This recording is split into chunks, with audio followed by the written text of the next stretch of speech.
할렐루야. 주님의 이름으로 환영합니다. 우리 이 시간 마음을 다하고 뜻을 다해서 하나님께 예배드리겠습니다. 우리 다 같이 기도하겠습니다.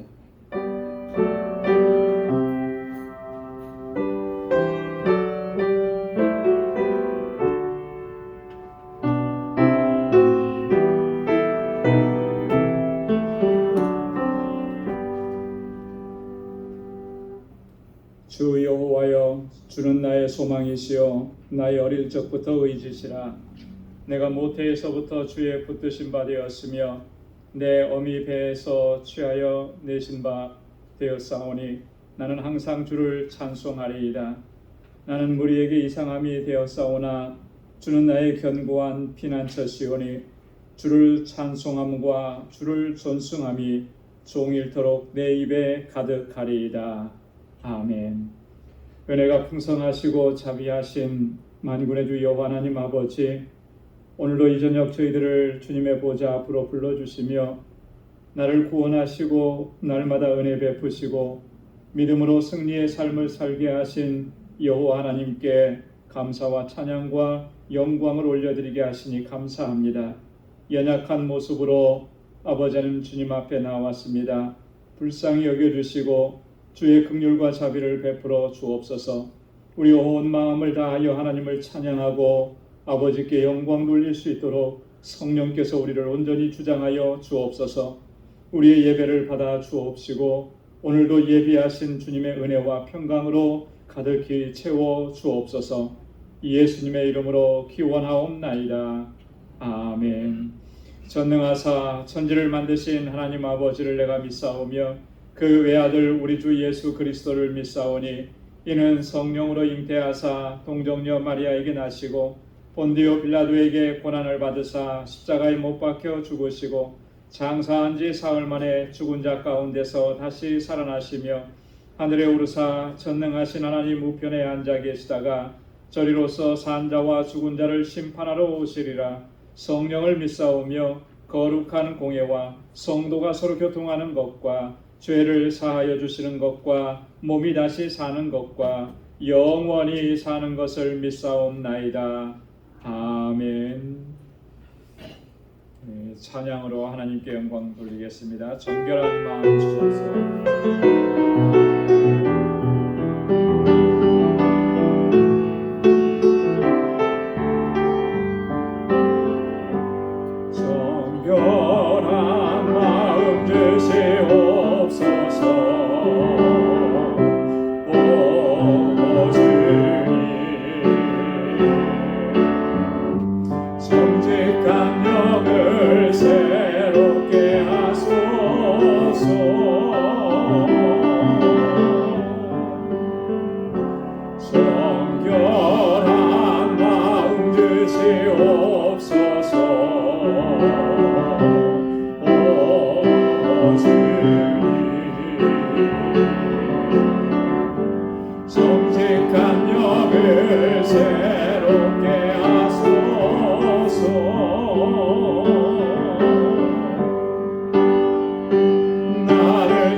다시 회복시키시며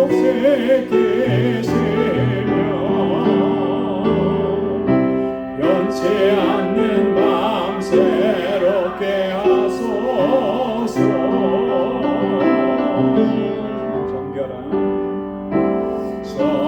정결한 마음 주시옵소서.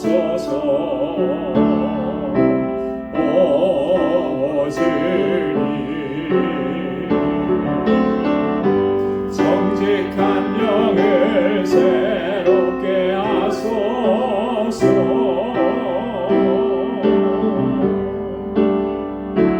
정결한 마음 주시옵소서.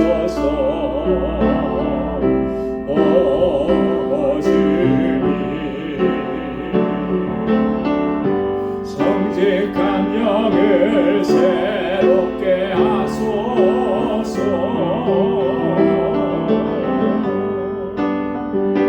나를 주님 앞에서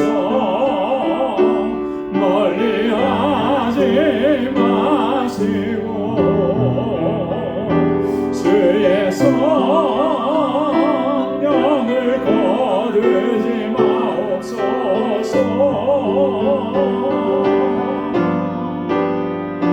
그 구원의 기쁨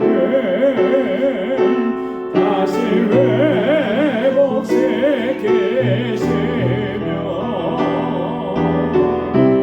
변치 않는 맘 새롭게 하소서.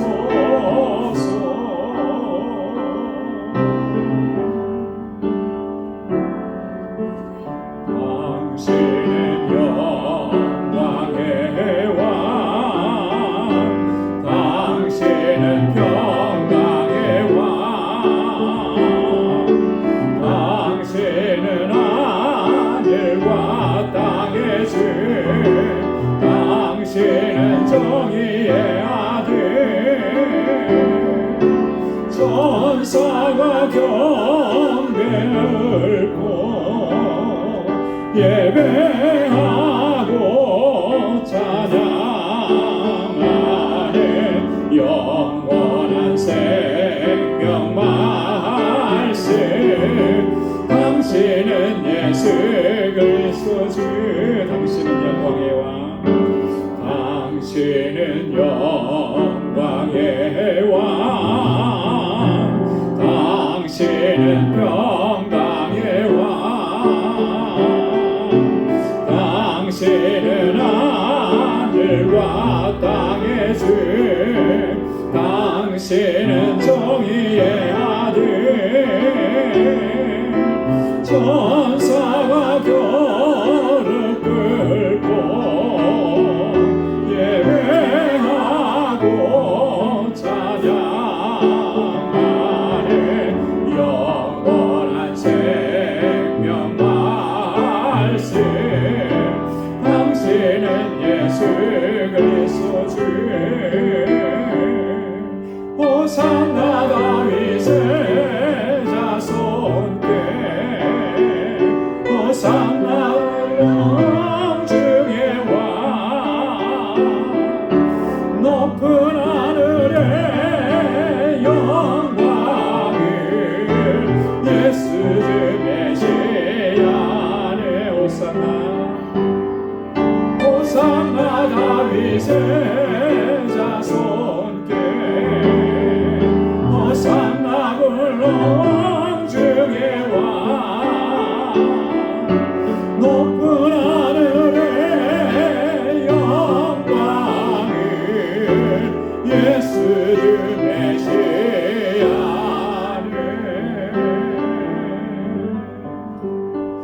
아멘. 우리의 왕 되신 우리 주님께 우리의 기쁨의 찬양 영광 올려드리기 바랍니다. 이 세상의 모든 죄를 박수치면서 힘차게 찬양하겠습니다.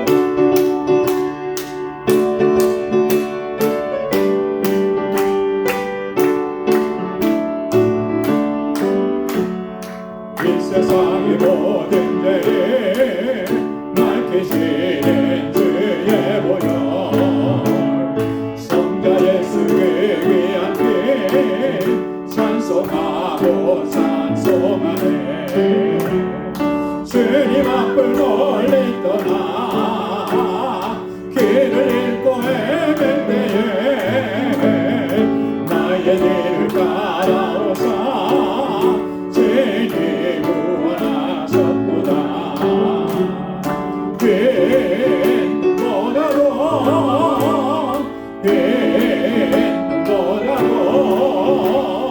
주의 흘리신 보혈로 내게 씻어주옵소서. 가시관을 쓰셨으니 피로 얼굴을 흘리셨소. 십자가의 모진 고통 나를 위해 당하셨네. 말로 형용할 수 없는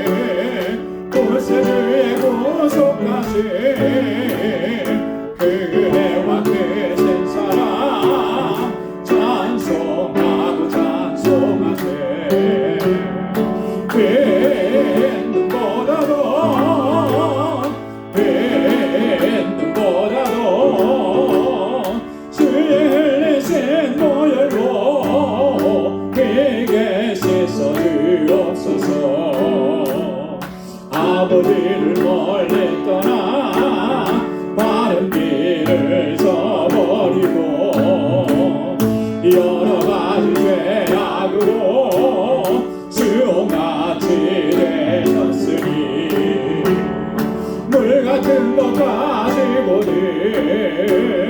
씻을 수가 아주 없네.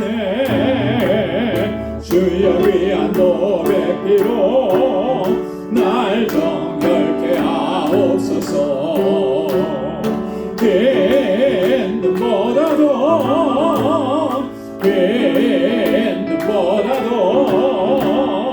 주의 흘리신 노열로 내게 씻어주옵소서. 긴 눈보다도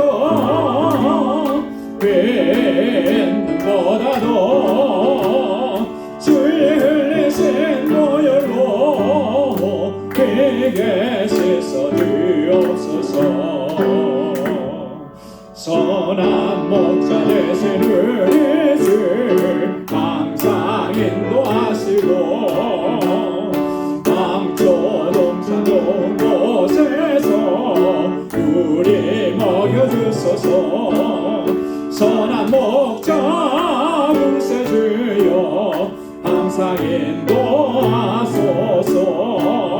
선한 목자 구세주여 항상 인도하소서. 양의 문이 되신 예수여 우리 영접하시고 길을 잃은 양의 무리를 항상 인도하소서.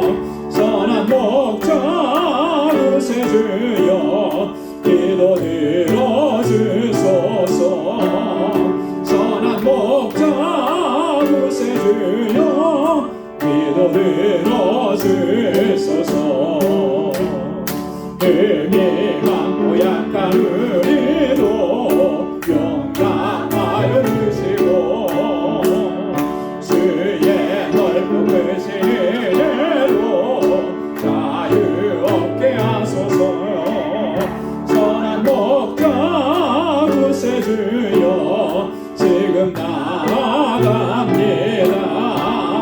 선한 목자 구세주여 지금 나아갑니다.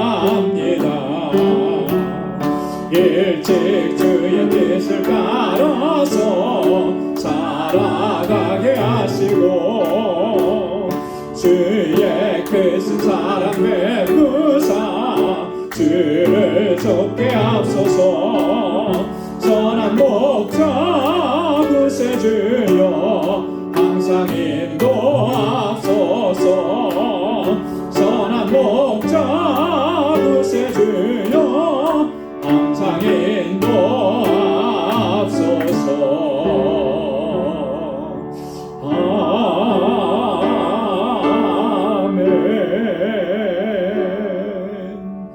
아멘. 선한 목자 되신 우리 주님께서 항상 인도해 주시는 줄로 믿습니다. 우리 이 시간 다 같이 통성으로 함께 기도하겠습니다. 주님 세워주신 우리 방주교회를 위해서 또 우리 교회에 주신 사명을 잘 감당하는 우리 믿음의 공동체 되기를 위해서 우리 또 모든 주의 신실한 일꾼들과 주의 종들을 위해서 기도해 주시고 우리 주일학교와 유스그룹과 EM 또 우리 사역자들과 우리 교사들 또 사역자 청빙을 위해서 우리 지체들을 위해서 우리 환우들을 위해서 연로하신 어르신들을 위해서 특별히 우리 윤순옥 집사님 내일 수술을 앞두고 있습니다. 하나님께서 이 수술을 주장해 주시고 그동안에 힘들고 어려운 문제가 되었던 것들이 잘 해결되고 더 건강하게 잘 회복하실 수 있도록 기도해 주시기 바랍니다.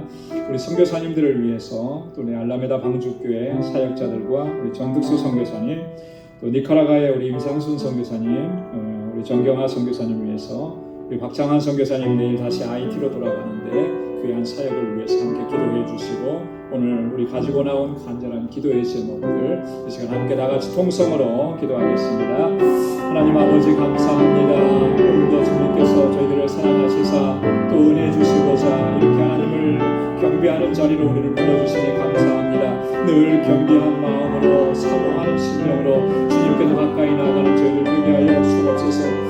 연약하여서 아버지 하나님 또 믿음이 연약하여서 자주 넘어지고 쓰러지며 아버지의 뜻대로 순종하지 못하는 어리석음과 아버지 하나님 불순종의 죄악들이 저희 가운데 있습니다. 주님 앞에 이 시간 고백하오니 주님 용서하여 주시고 주의 보혈로 우리를 거룩하게 하옵시고 다시금 일으켜 세워주시고 믿음의 용서로 살아갈 수 있도록 은혜 베풀어 주옵소서.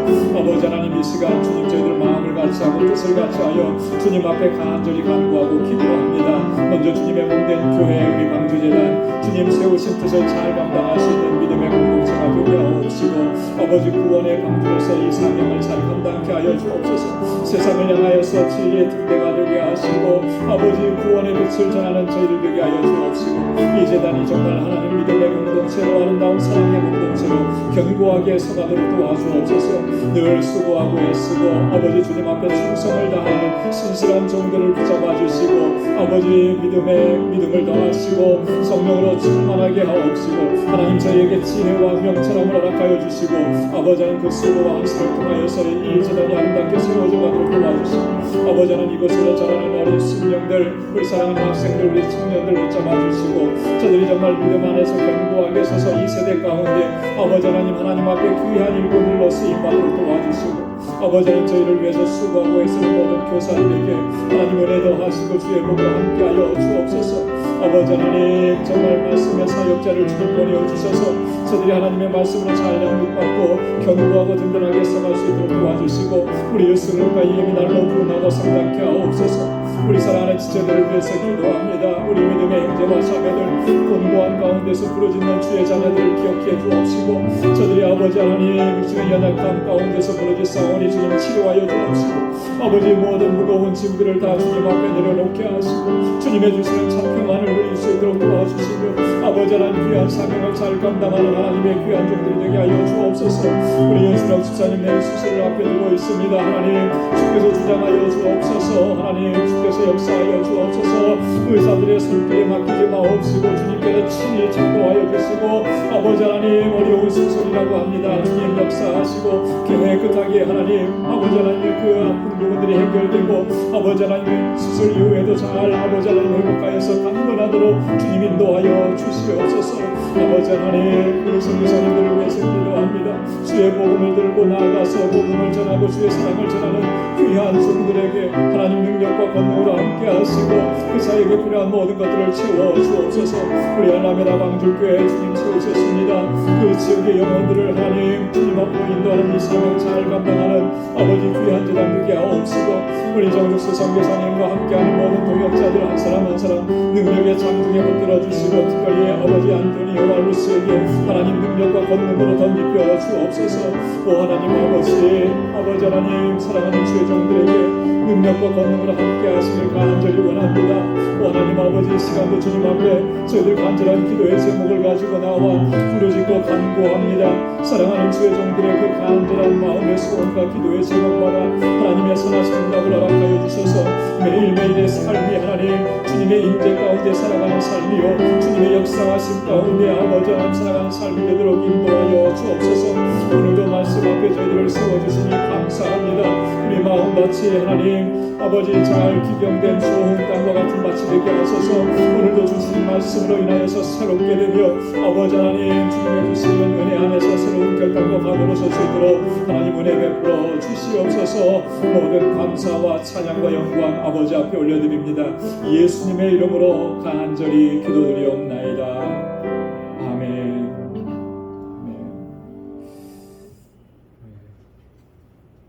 우리 간절한 기도가 주님의 보좌에 상달된 줄로 믿습니다.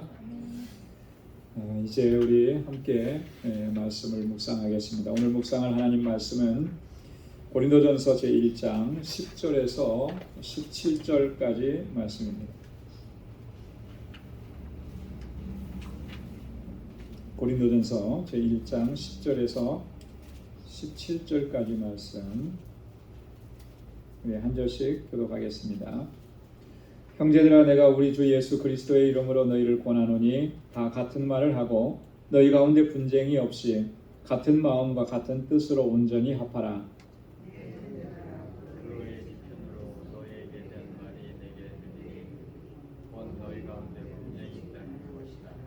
이는 다름 아니라 너희가 각각 이르되 나는 바울에게, 나는 아볼로에게, 나는 게바에게, 나는 그리스도에게 속한 자라 하는 것이니 그리스도께서 어찌 아니었느냐 바울이 너희를 위하여 십자가에 못 박혔으며 바울의 이름으로 너희가 세례를 그리스보와 가이오 외에는 너희 중 아무에게도 내가 세례를 주지 아니한 것을 감사하노니 이는 아무도 나의 이름으로 세례를 받았다 말하지 못하게 하였느니라. 내가 또한 스데바나 집 사람에게 세례를 주었고 그 외에는 다른 아무에게 세례를 주었는지 알지 못하노라. 그리스도께서 나를 보내시면 세례를 주게 하심이 아니요 오직 복음을 전하게 하려 하심이니 말에 지혜로하지 아니함은 그리스도의 십자가로 하지 아니하며 아멘. 우리 지난주에 우리 고린도전서를 시작하면서 1장 1절에서 9절까지 서론 부분, 고린도서 전체의 서론 부분에 대한 말씀을 잠시 나눴는데 저희가 다 다루지를 못했습니다. 그죠? 후반부를 다루지 못했는데 그 부분을 우리 잠깐 보고 그리고 오늘 함께 봉독한 본문의 내용을 계속해서 이어서 보도록 하겠습니다. 이 고린도전서 서론은 뭐 다른 서신들과 거의 비슷한 그런 형식을 띠고 있습니다. 그런데 한 가지 이제 좀 특이한 점은 바울이 고린도 교회 성도들로 인해서 하나님 앞에 감사하는 내용을 아주 자세하게 다루고 있어요. 어떤 내용 때문에 감사하는가? 5절부터 7절까지 내용이 그 구체적인 감사의 내용이다 이렇게 말씀을 드렸는데 그 네 가지를 감사하고 있죠. 그 첫째는 모든 구변과 모든 지식의 풍족함을 인해서 감사한다. 하나님께서 너희에게 허락해 주신 특별한 은총이라는 거예요. 이 말 잘할 수 있는 그런 은혜 주셨고 또 지식의 풍성함을 허락해 주셨다. 뭐든지 이렇게 잘 배우고 습득하고 그래서 그런 것들이 풍성해지는 것. 사실 이런 것들이요 어떤 측면에서 보면 복음을 전하는데 귀한 도구가 되기도 합니다. 그렇죠? 아무래도 말을 잘 못하는 것보다는 조리 있게 말을 잘하는 것이 복음을 더 효과적으로 전할 수 있는 그런 어떤 도구 툴이 될 수가 있겠죠. 그런 은혜를 받았다라고 하는 것은 참 감사한 거예요. 고린도 교회 성도들 안에서 바울은 그런 것을 발견을 하고 하나님 앞에 감사했다.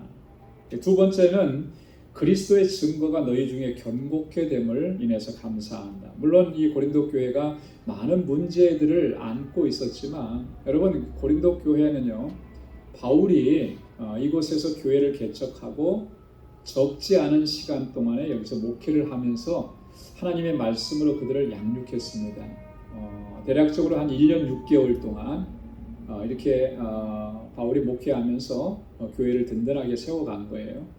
그렇기 때문에 어느 정도는 그들이 이 복음에 대한 진리를 많이 알고 또 깨닫고 그렇게 했다는 거죠. 그래서 교회가 든든히 서갈 수 있는 그런 어떤 토대가 마련이 된 거예요. 그리스도의 증거, 즉 복음이 너희 중에서 견고하게 서게 된 것, 그것을 인해서 감사한다. 또 세 번째는 모든 은사에 부족함이 없게 하심을 감사한다. 하나님께서 이 고린도 교회 성도들에게 특별한 은사들을 부어주신 것, 그것에 대해서 감사한다. 물론 그 은사 때문에 고린도 교회 안에는 또 어려운 일들이 생기기도 했어요. 그래서 이 고린도전서 나중에 우리가 함께 다루겠지만 12장, 13장, 14장에서는 은사의 문제를 다룹니다. 고린도전서 12장은 뭐라고 부르냐면 은사장이라 그래요. 자, 고린도전서 13장은 뭘까요? 사랑장. 이거는 너무나 잘하십니다. 예. 그리고 고린도전서 14장에서는 어떤 문제를 다루느냐면 그 은사 중에서도 대표적인 은사, 예언의 은사, 방언의 은사. 그런데 이런 예언의 은사와 방언의 은사 한두 사람이 그런 은사를 받은 건 아닌 것 같아요. 근데 문제는 그 은사를 활용하는 데 있어서 너무나 실수가 없은 거예요. 그죠? 질서가 없이 그러다 보니까 은사는 서로를 유익하게 하는 건데, 그죠? 근데 유익이 되지 못하는 거죠. 더 혼란스러워지는 거예요. 그래서 바울이 이런 부분들을 다뤄요. 그래서 12장, 13장, 14장 요 세 장에 걸쳐서 은사의 문제를 다루는데, 그것을 봤을 때 여러분 우리가 느낄 수 있는 게 하나님께서 참 고린도 교회 성도들에게 이 풍성한 은사를 주셨구나, 이런 것을 알 수가 있죠. 그래서 바울이 그로 인해서 감사한다. 그리고 네 번째는요, 그리스도의 나타나심을 기다리게 하심을 감사한다 그랬어요. 그리스도의 나타나심, 주님께서 다시 오시는 것, 주님의 재림을, 그래서 종말론적인 신앙을 가지고 그렇게 믿음 생활하게 하신 것 감사한다. 여러분 이 네 가지 바울의 감사는요, 오늘 우리가 하나님 앞에 어떻게 감사해야 할지를 또 다시 한번 생각하게 하는 그런 내용입니다. 자, 그런 다음에 8절과 9절에서 이 서론을 마무리하면서 주님의 약속과 또 하나님의 믿부심에 대해서 강조합니다. 주님의 약속은 어떤 약속이었습니까? 8절에 보면 주께서 너희를 우리 주 예수 그리스도의 날에 책망할 것이 없는 자로 끝까지 견고케 하시리라. 할렐루야. 주님께서 끝까지 우리를 견고케 하신다라고. 예수 그리스도의 날에 책망할 것이 없이. 여러분 예수 그리스도의 날은 어떤 날이라고 그랬죠? 주님의 재림의 날인데, 그날은 주님이 재림하시면 어떤 일을 하시는 거예요? 세상을 심판하시는 거잖아요. 누구든지 예외 없이 주님의 심판대 앞에 서게 될 터인데, 그때에 책망할 것이 없는 자로 우리를 끝까지 견고하게 하신다는 거예요. 우리를 정결하게 하시고, 우리를 흠이 없게 하시고, 우리를 거룩하게 그렇게 이끌어 가신다는 거예요. 여러분 신학적인 용어로 이것을 성도의 견인이라 이렇게 얘기합니다. 견인이라고 하는 것은 이끌어 간다라고 하는 거잖아요. 성령께서 구원받은 하나님의 백성들을 그렇게 이끌어 가시는 거예요. 여러분 우리는 내가 막 의지를 가지고 결단을 가지고 내가 노력을 해서 이렇게 거룩한 삶을 살아가는 것 같지만, 그런 노력과 수고가 또 필요한 것은 맞지만요, 본질적으로 내가 그러한 삶을 살아가도록 내 안에서 움직이는 힘이 있는 거예요. 그게 뭐냐면 성령께서 하시는 거죠. 그런 성령의 사람들은 내 안에서 끊임없이 거룩한 삶을 향해서 나아가도록 우리를 이끌어가는 것입니다. 그렇기 때문에 거룩하지 못한 곳에 내 마음을 빼앗겼을 때 내가 내 안에서 갈등이 일어나는 것이고요, 주님 앞에 엎드릴 수밖에 없게 되는 것이죠. 나의 연약함을 알기 때문에 주의 성령의 인도하심대로 순종하면서 갈 수 있도록 나에게 힘을 주시고 능력으로 함께 해달라고 그렇게 몸부림치면서 기도하는 거예요. 주님께서 우리를 그렇게 인도하시는 거예요. 그래서 어떻게 한다는 겁니까? 주 예수 그리스도의 날에 책망할 것이 없도록 우리를 그렇게 세워주신다라고 하는 거예요. 그건 주님의 약속입니다. 여러분 이 약속의 말씀을 붙잡고 또 믿음으로 끝까지 잘 달려갈 수 있기를 바랍니다. 그런 하나님은 9절에 보니까 미쁘시다 그랬어요. 너희를 불러 그의 아들 예수 그리스도 우리 주로 더불어 교제케 하시는 하나님은 미쁘시도다. 우리 주님과 늘 교제하는 삶, 그리스도와 연합해서 주님과 교통하는 삶을 살아가게 하시는 그 하나님은 미쁘시다. 미쁘시다라고 하는 말은 뭐예요? 신실하시다라고 하는 말이죠. 믿을 수 있는 분이다라고 하는 거예요. 하나님께서 우리에게 그와 같이 역사해 주십니다. 바울이 이렇게 주님의 약속과 하나님의 미쁘심을 강조하는 이 모습을 우리가 기억하면서 또 하나님 의지하고 그렇게 끝까지 믿음으로 달려가기를 바랍니다. 자, 오늘은 10절부터 17절까지의 말씀인데요. 우리가 서론 부분을 다뤘고 오늘 함께 봉독한 본문은 이렇게 설명할 수가 있습니다. 고린도전서 본론 전체의 서론 부분에 해당하는 부분이다. 조금 말이 어려울 수 있는데 본론이 이렇게 전체에 있으면 본론을 시작하면서 그 서두에 시작하는 서론 부분이다라고 하는 거예요. 여러분 본론이 어디서부터 어디까지라고 그랬냐면 우리 지난주에 나눠드린 교재 안에도 아마 있을 건데요. 1장 10절에서부터 16장 4절까지 고린도전서 전체 대부분이 다 본론이에요. 거기에 시작하는 부분이라고 하는 거예요. 여러분, 이 고린도전서의 본론은 크게 두 부분으로 나눠져 있다 그랬죠.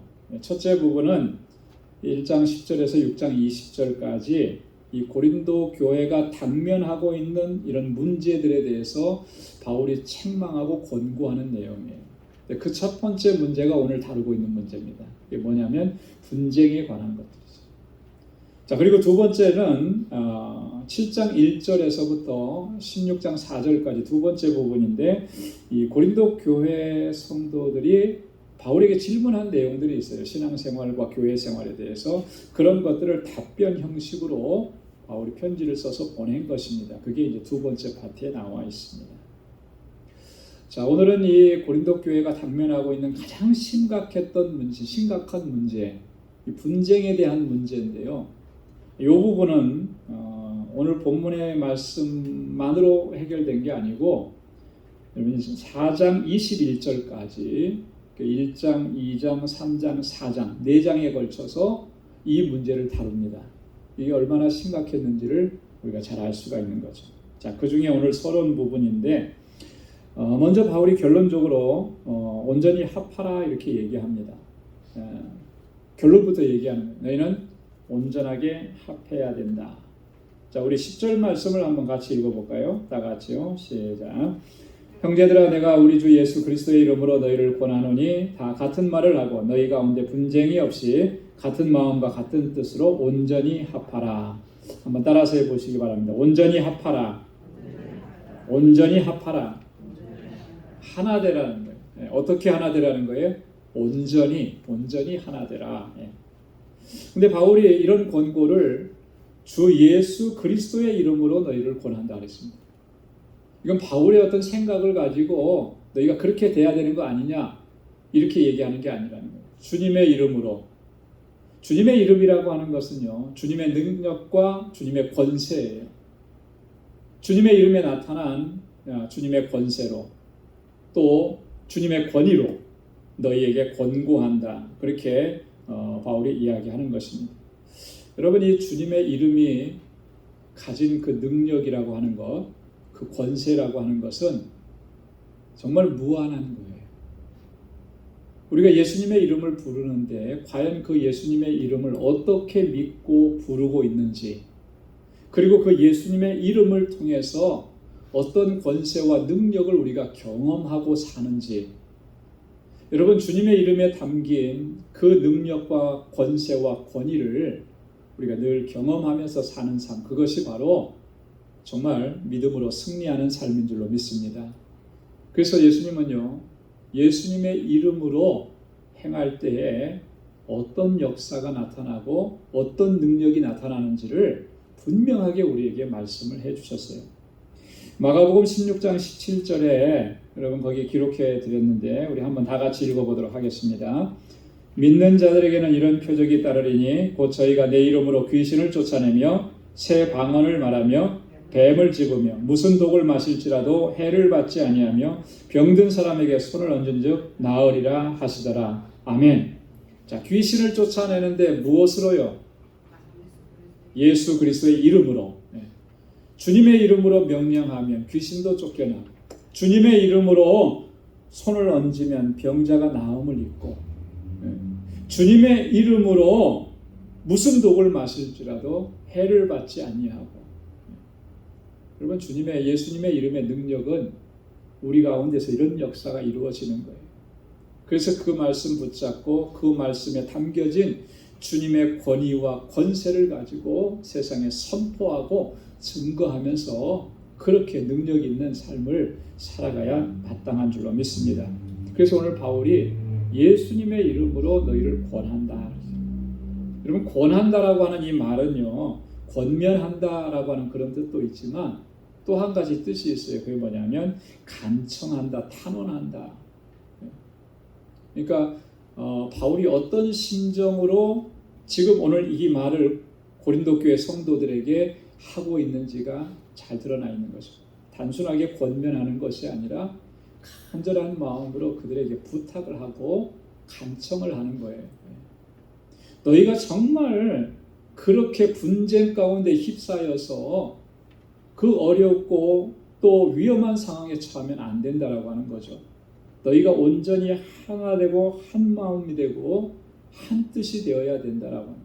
이게 하나님의 뜻이고 주님의 뜻이라고 하는 것을 그 속에 담아서 정말 간절한 심정으로 그렇게 이야기하고 있는 것입니다.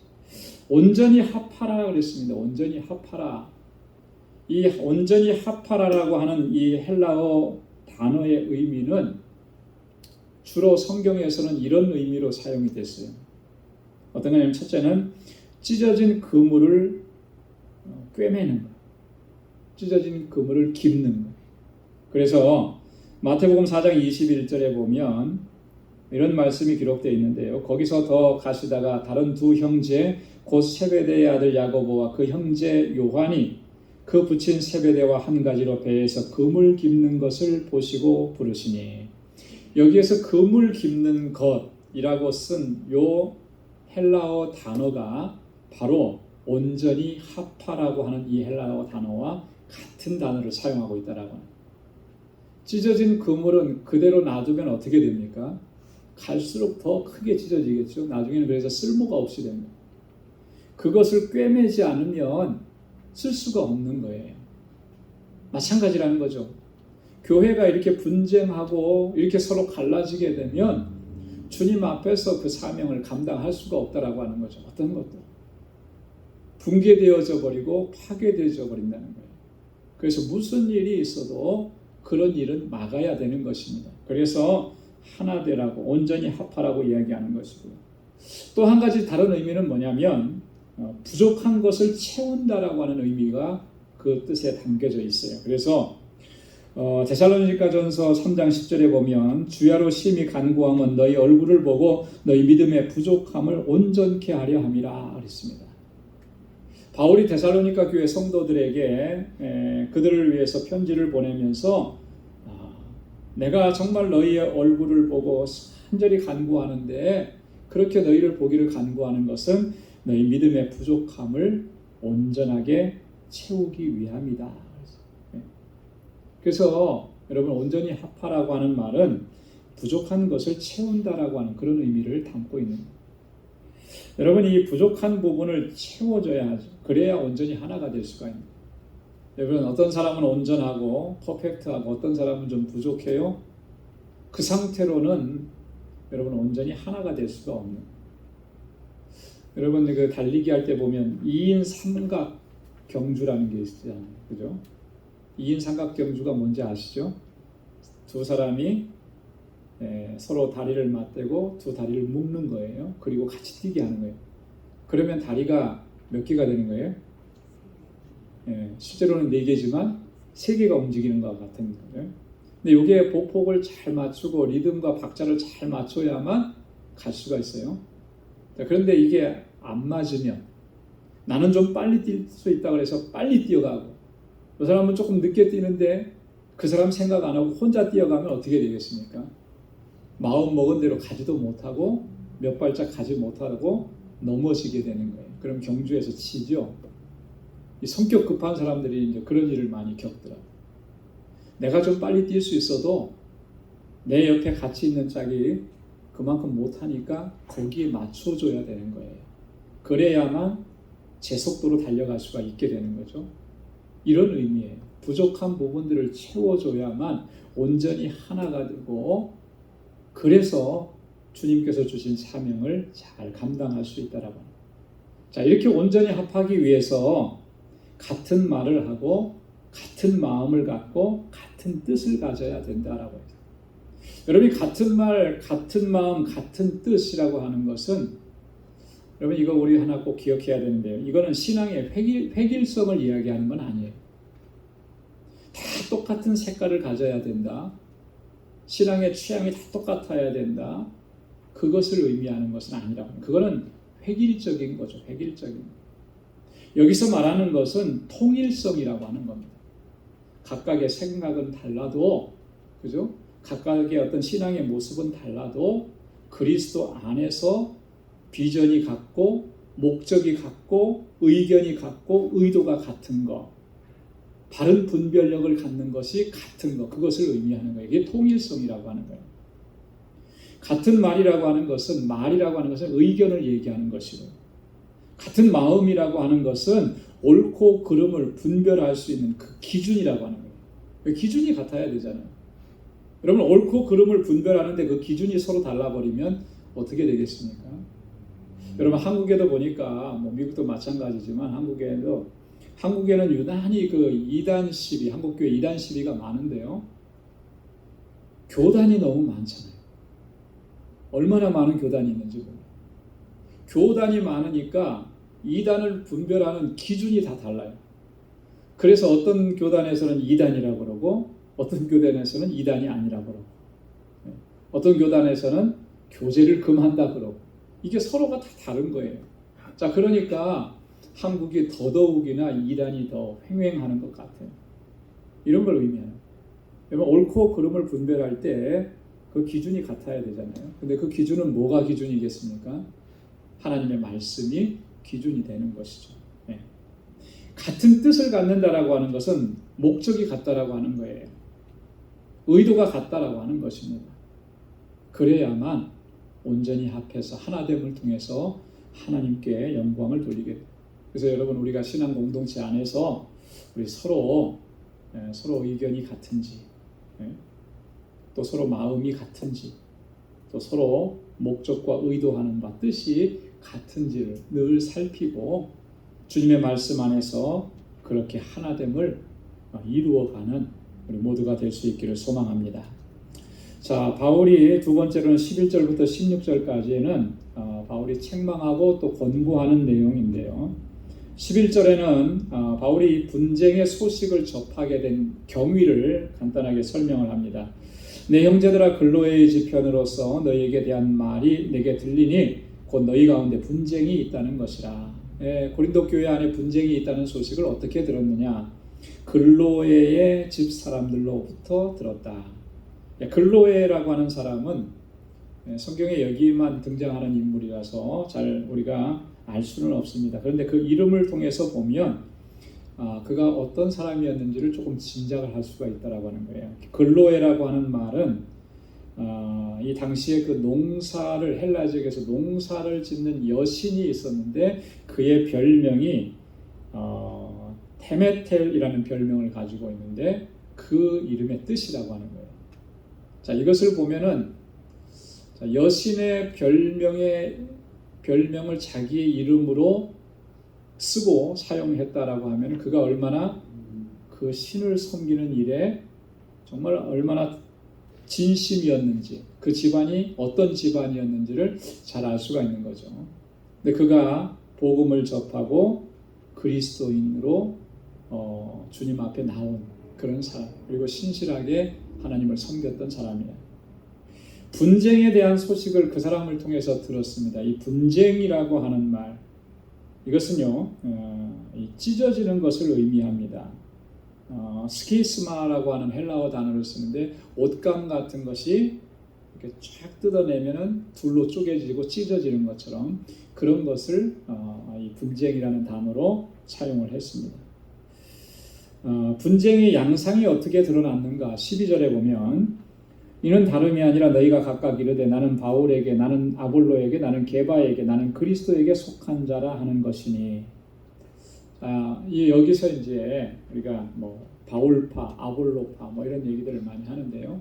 자, 지금 여기는 보면 표면적으로는 4개의 분파가 있는 것으로 보여지죠. 그 이상의 또 다른 분파가 아마 있었을 수도 있고 우리가 알 수는 없습니다. 근데 이제 문제가 됐던 것은 이렇게 4개의 분파로, 최소한 4개의 분파로 고린도 교회가 나눠져 버린 거예요.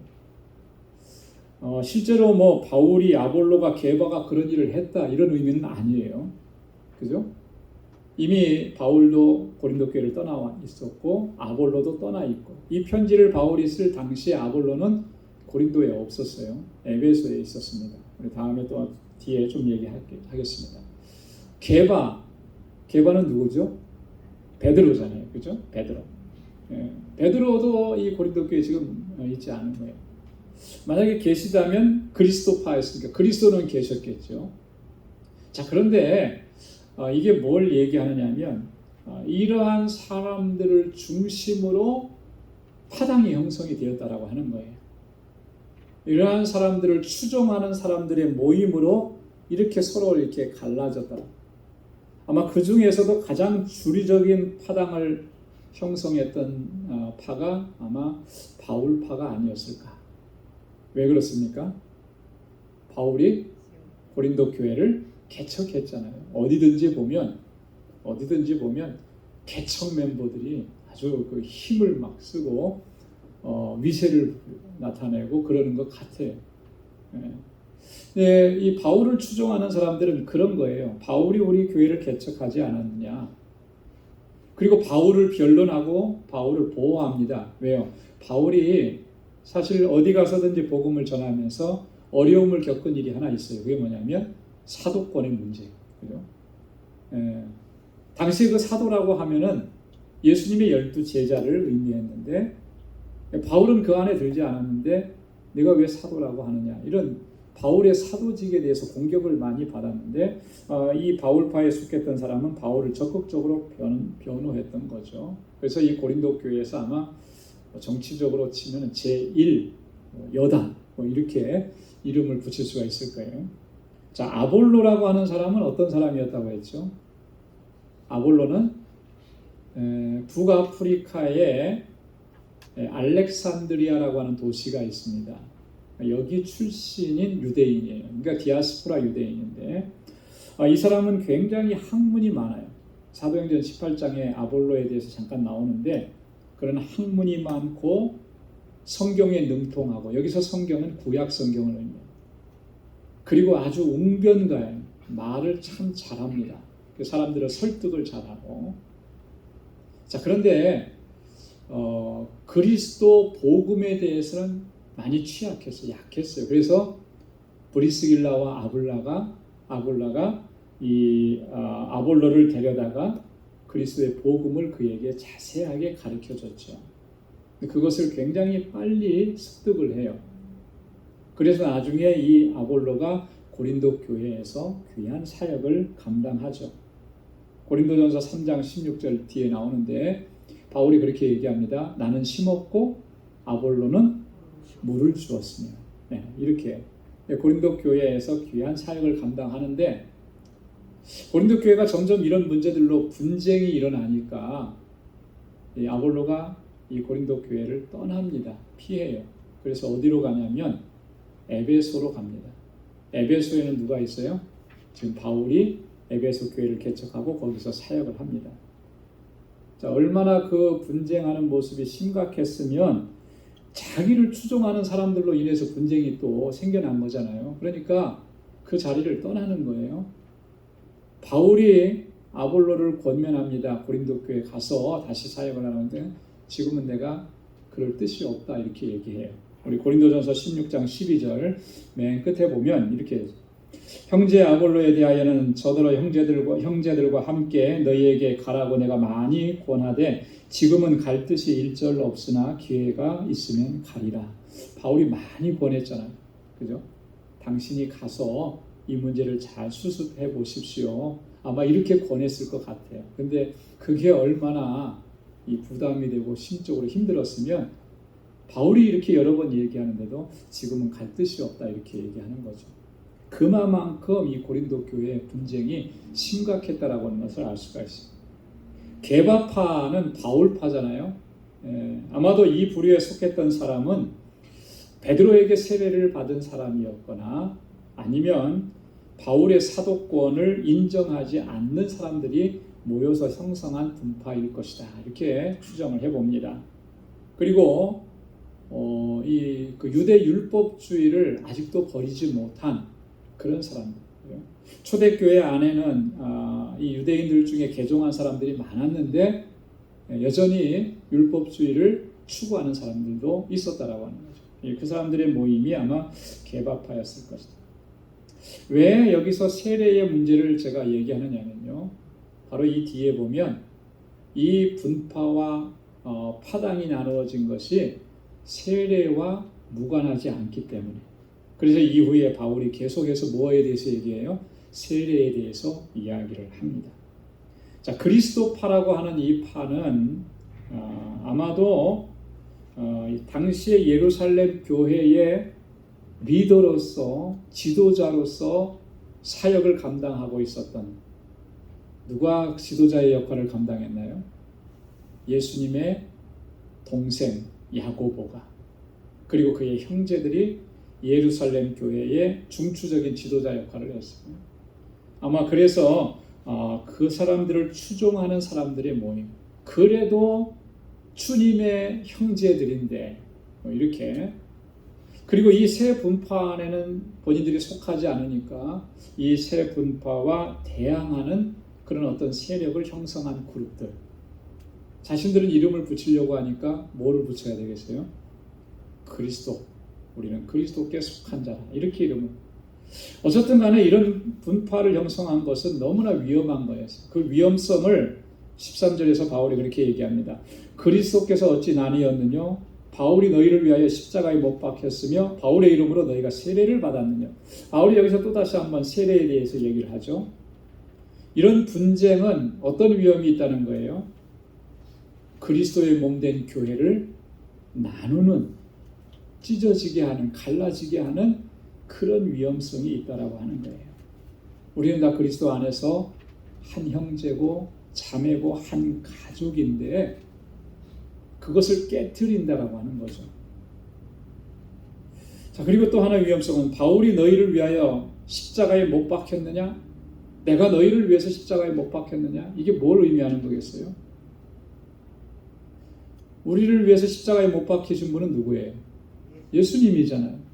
자, 그런데 너희가 지금 하는 행위를 보니까 바울이 너희를 위해서 십자가에 못 박힌 것처럼 한다라고. 이게 뭘 의미하는 거예요? 바울을 예수님처럼 그렇게 신격화시키고 있다. 그러니까 자기들이 속한 곳에 대표가 되는 그 사람들을 완전히 신격화시키고 있는 이러한 위험성을 지금 보여주고 있다라고. 바울이 그 심각성을 얘기합니다. 또 바울의 이름으로 너희가 세례를 받았느냐? 여기서 우리가 좀 추정해 볼 수 있는 건 뭐냐면, 이 세례 받는 문제로 파당이 갈라졌구나. 네? 누구에게 세례를 받았느냐? 라고 하는 것 가지고 파가 갈라진 거예요. 자, 바울이 처음에 목회를 했으니까 물론 초기에 있었던 사람들은 바울이 세례를 줬겠죠. 그런데 오늘 뒤에 보면 바울이 뭐라 그래요? 1년 6개월 동안 목회를 하면서 얼마나 많은 사람에게 세례를 베풀었을까요? 그죠? 1년 6개월이면 새신자들, 그때는 전부 다 새신자잖아요. 그죠? 수많은 사람들에게 세례를 베풀었을 텐데 바울이 지금 자기가 세례를 베푼 사람에 대해서는 딱 세 사람을 얘기해요. 네. 그리스보, 가이오, 네. 그리고 또 한 사람이 스데바나 집 사람들. 몇 명이 될지는 모르지만 그렇게밖에는 내가 세례를 베풀지 않은 건 내가 감사하게 생각한다. 네. 자, 그 다음에 우리 14절부터 16절까지 말씀을 보면, 그래서 이 분파주의가 형성된 것과 세례가 결코 무관하지 않다는 것을 여기서 이야기하죠. 이 각 파당들이 이렇게 세례를 도구로 해서 새로운 신입교인들에게 세례를 베풀고 자신들에게 세례를 받았다고 해서 어떤 세력을 확장해 나가는 이런 모습을 보이고 있었을 것으로 우리가 충분히 추정을 해보입니다. 자, 이게 얼마나 심각한 문제예요. 성례전이 얼마나 거룩한 것인데 사사롭게 자신들의 어떤 세력을 확장하는 도구로 이 성례전 세례를 사용하고 있으니까 너무나 심각한 문제였던 것이죠. 그래서 바울이 14절에 이렇게 얘기합니다. 그리스도와 가이오 외에는 너희 중 아무에게도 내가 세례를 주지 아니한 것을 감사한다. 만약에 바울이 많은 사람, 대부분의 사람들에게 바울이 그렇게 세례를 줬다면 그러면 이 문제는 더 심각해졌을 것이다 라고 하는 거죠. 그런데 다행히도 나는 이렇게 두 사람 외에는 내가 다른 사람들에게 세례 주지 않은 것, 이게 얼마나 다행인지 모르겠다. 이제 바울이 이제 그렇게 얘기하는 겁니다. 그리스보라고 하는 사람은 사도행전 18장 8절에 나오는 회당장 그리스보를 얘기하는 거고요. 가이오라고 하는 사람은 로마서 16장 23절에 나오는 가이오, 이렇게 추정해 볼 수가 있습니다. 자, 15절에 보니까 이는 아무도 나의 이름으로 세례를 받았다 말하지 못하게 하려 함이라. 여러분, 누구의 이름으로 세례를 받는 것입니까? 우리는 누구의 이름으로 세례를 받았죠? 예수 그리스도의 이름으로 세례를 받습니다. 좀 더 정확하게 말하면 성삼위 하나님의 이름으로 세례를 받는 거예요. 마태복음 28장 19절에서 예수님께서 세례를 주라고 했는데 어떻게 누구의 이름으로 세례를 주라고 했어요? 아버지와 아들과 성령의 이름으로 세례를 주라. 성삼위 하나님의 이름으로 세례를 베푸는 거예요. 결코 사람의 이름으로 세례를 베푸는 것이 아니라고 하는 것이죠. 여러분, 세례라고 하는 것은 성령의 인치심을 받은 사람들에게 물 세례를 베풀므로 인해서 그가 새 생명을 얻었고 하나님의 백성이 되었다라고 하는 상징적인 표식이에요. 세례 받은 것이 그 세례를 통해서 그 사람이 구원을 받는 것 결코 아니라고 하는 거죠. 이걸 우리가 꼭 기억을 해야 됩니다. 성령의 인치심을 받는 것이 중요한 거예요. 거룩한 성례전, 이것을 훼손하는 일은 결코 있어서는 안 된다라고 하는 것이 바울의 논지입니다. 제가 어떤 분이 어떤 목사님이신데 은퇴를 하시면서 40여 년의 목회를 이제 마무리하고 은퇴하시면서 본인의 어떤 은퇴의 변이라고 해야 되나? 소감 뭐 이런 것들을 발표하는데 그걸 글로 써놓은 걸 봤어요. 근데 몇 가지 쭉 써놨는데 그 중에 하나가 참 좀 저한테는 충격이었고 받아들이기가 좀 어려웠어요. 뭐냐면 40년 목회하는 동안에 제가 정확한 숫자는 잘 모르겠어요. 근데 수백 명이더라고요. 800여 명이라는데 800 몇십 명 끝자리까지 딱 적어갖고 그렇게 그 사람들에게 내가 세례를 베풀었습니다. 이렇게 얘기하더라고요. 그래서 굉장히 좀 충격이었어요. 세례를 베푸는 거,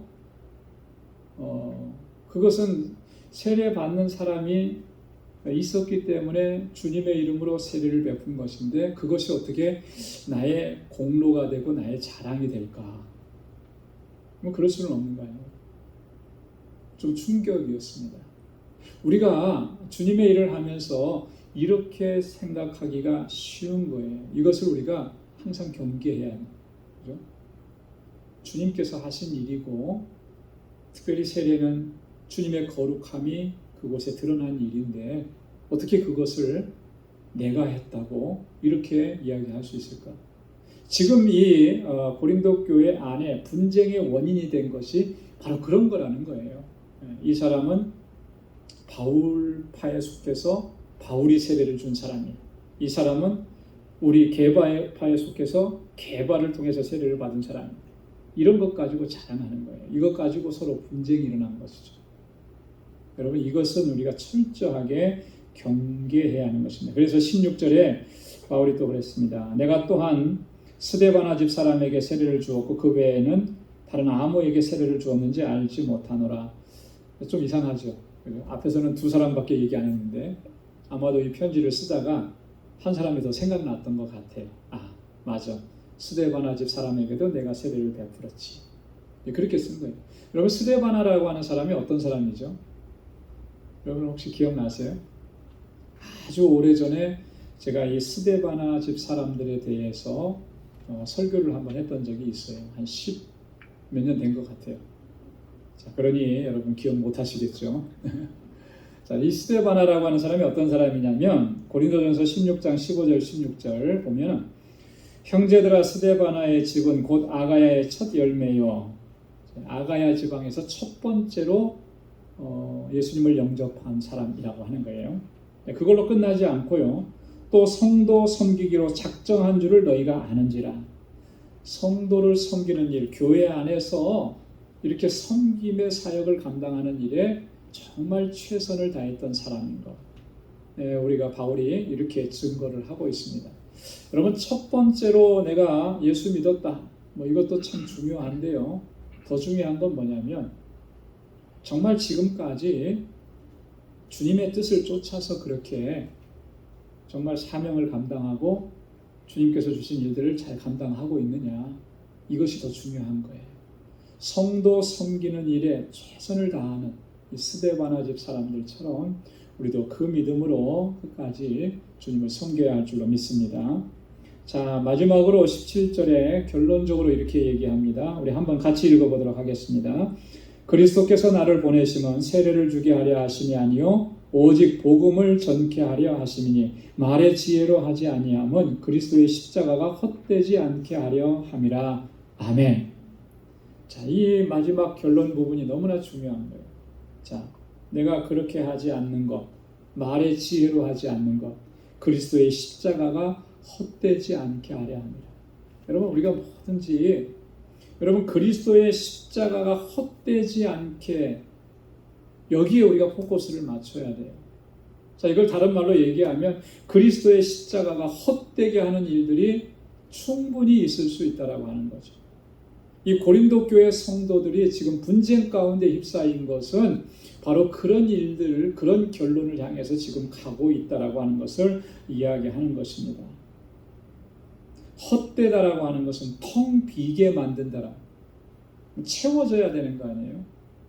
근데 텅 비어지게 만드는 거예요. 겉은 화려하게 교회의 모습을 갖추고 있는지 모르지만 그 안에 들어가 보니까 텅텅 비어 있는 거예요. 이것처럼 허무한 일이 어디 있겠습니까? 이것처럼 허탄한 일이 어디 있겠어요? 이 고린도 교회 안에 분쟁의 이 위험이라고 하는 것은 그런 것을 초래하게 된다라고. 주님의 십자가가 얼마나 소중하고 귀한 것입니다. 주님의 그 십자가 구속의 은혜로 말미암아 우리가 이렇게 하나님의 거룩한 백성이 되었는데 그것을 다 텅텅 비게 만드는 거예요. 그러면서 앞에 바울이 얘기하잖아요. 그리스도께서 나를 보내신 것은 왜 보내셨다는 거예요? 세례를 주게 하려 하심이 아니요. 바울이 세례를 부정하는 얘기가 아니잖아요. 그죠? 세례를 주는 것이 주 목적이 아니다라고 하는 거예요. 그건 세컨더리라는 거죠. 주 목적은 뭐예요? 오직 복음을 전케 하려 함이라. 여러분, 복음이 전해지고 그래서 회심하고 주님 앞에 돌아와서 새 생명을 얻으면 세례받는 것은 당연한 거예요. 뒤따르는 겁니다. 그죠? 그런데 세례받는 것에 초점을 맞춰서 우리 파냐 니네 파냐 이거 갈라지고 이렇게 분쟁을 일으킨 거, 이게 얼마나 위험한 일인지 바울이 얘기하는 거예요. 그럼 바울이 주님께로부터 받은 사명은 분명하게 얘기하잖아요. 복음을 전하게 하려 함이라. 그래서 그리스도의 십자가가 헛되지 않게 되기를 내가 늘 힘쓴다. 그래서 말의 지혜로 하지 않는다. 여러분, 여기에 우리가 좀 주의를 기울여야 돼요. 말의 지혜. 여러분, 이 말의 지혜라고 하는 이 말은 이런 거예요. 어떤 수사학이나 어떤 변론술이나 당시에는 어떤 철학적인 그런 어떤 그런 사조, 이런 것들을 들어서 이야기하는 것. 바울이 한번 이렇게 했다가 호되게 어려움을 겪은 적이 있었죠. 아덴에서 그랬어요. 이 아덴 사람들이 이렇게 철학적인 사고가 능통하고 새로운 것을 늘 이렇게 찾고 그걸 가지고 이야기하는 거, 이런 걸 좋아하고 이러니까 바울도 거기에 뒤지지 않잖아요. 얼마나 바울이 똑똑한 사람이고 학문이 많은 사람이고, 이 사람들에게는 내가 이렇게 접근해야지 하고 그렇게 철학적인 지식과 이런 걸 가지고 들어갔다가 거기서 실패를 한 거예요. 그리고 나서 바울이 결단한 게 뭐예요? 내가 그런 것으로 하지 않겠다. 오직 예수 그리스도와 십자가에 못 박히신 주님, 그 십자가 구속의 사건만을 이야기하겠다. 이게 중요한 것입니다. 여러분, 우리는 누군가에게 참 좋은 말로, 감언이설로, 우리에게는 이런 것이 있다, 이런 것들로 사람들을 이렇게 생명으로 이끌 수 있는 것 같은데, 그 너무나 인간적인 생각이에요. 여러분, 복음이 들어가야만, 십자가 구속의 은혜의 사건이 들어가야만 그가 회심하고 주님 앞에 돌아오는 겁니다. 그래서 이게 정말 아무 보잘것없는 것 같고 아름다워 보이지도 않지만 오직 예수 그리스도 주님만을 전해야 하는 것입니다. 내 말의 능력에 있는 것이 아니고 주님의 능력으로 역사하시는 거예요. 나는 도구로 쓰여질 뿐이고 내 입을 통해서 예수 그리스도가 증거되어질 때 그 안에서 성령으로 역사하시는 놀라우신 생명의 역사가 일어나는 줄로 믿습니다. 오늘 우리 바울이 마지막으로 결론으로 한 이 말씀을 또 우리가 깊이 묵상하면서 그리스도의 십자가가 헛되지 않게 되기를 그걸 힘쓰면서 주님의 사명을 감당하는 우리 모두가 될 수 있기를 주님의 이름으로 축원합니다. 기도하겠습니다. 하나님 아버지, 참 고맙고 감사합니다. 오늘 이 저녁에도 주님께서 은혜 주시고 또 말씀을 통해서 우리의 삶의 모습을 돌아볼 수 있게 하셔서 감사합니다. 고린도 교회가 안고 있었던 이런 분쟁의 문제는 우리 교회가 안고 있는 여전한 문제이고 또 이것이 상존하는 이상에는 이 교회가 견고하게 설 수 없음을 저희들 깨닫게 됩니다. 온전히 합하라고 하는 이 권고의 말씀을 우리도 가슴에 새기게 하시고 서로를 격려하고 또 서로를 위로하고 마음과 뜻을 같이 해서 한 마음이 되어서 주님께서 주신 사명을 잘 감당할 수 있는 우리 방주교회, 우리 믿음의 권속들이 다 되게 하여 주옵소서.